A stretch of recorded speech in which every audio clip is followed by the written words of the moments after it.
শুভ সকাল বন্ধুরা, কেমন আছো সবাই? সবাইকে সকালের আন্তরিক শুভেচ্ছা।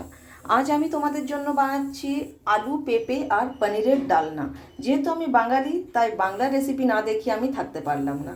তো এটা বানানোর জন্য সবার আগে আমি এখানে নিয়েছি গোটা জিরে, শুকনো লঙ্কা আর আদা। এটাকে আমি স্মুথ পেস্ট বানিয়ে নেব। বাটা মশলাতে একটা টমেটো অ্যাড করলাম বন্ধুরা। আমাদের খুব ভালোভাবে বাটা হয়ে গেছে, এবার বানানো শুরু করি। প্রথমে কড়ায় আমি 1 চামচ ঘি দেব আর পনিরগুলো ভেজে নেব। পনিরের পিসগুলো আমি ভালো করে ভেজে নেব। পনিরের পিসগুলো আমার খুব ভালোভাবে ভাজা হয়ে গেছে। এবার আমি কড়াইয়ে সরষের তেল অ্যাড করব।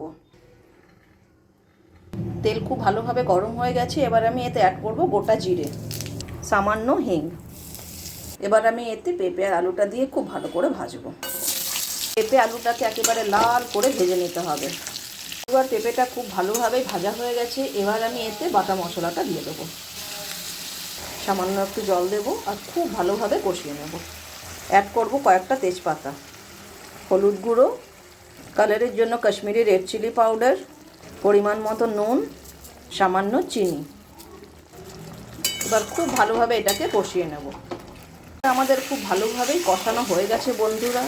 এইসব রান্না হলো মা ঠাকুমাদের সেই হারিয়ে যাওয়া রান্না, আর আমার এসব রান্না করতে খুব ভালো লাগে, তাই আপনাদের সাথে এই রান্নাটা শেয়ার করলাম। এবার আমি এতে অ্যাড করব জল আর সিম আঁচে ঢেকে কিছুক্ষণ রান্না করব। এখানে পেঁপে আর আলুটা আমাদের খুব ভালোভাবে সিদ্ধ হয়ে গেছে। এবার আমি এতে পনিরটা অ্যাড করব।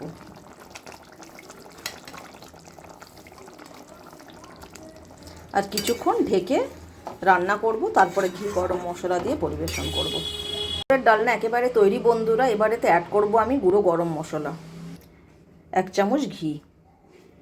পেঁপে আলু আর পনিরের ডালনা একেবারেই তৈরি বন্ধুরা। গরম গরম ভাতের সাথে পরিবেশন করুন। আমি কথা দিলাম দুপুরের খাবার একেবারে জমে যাবে।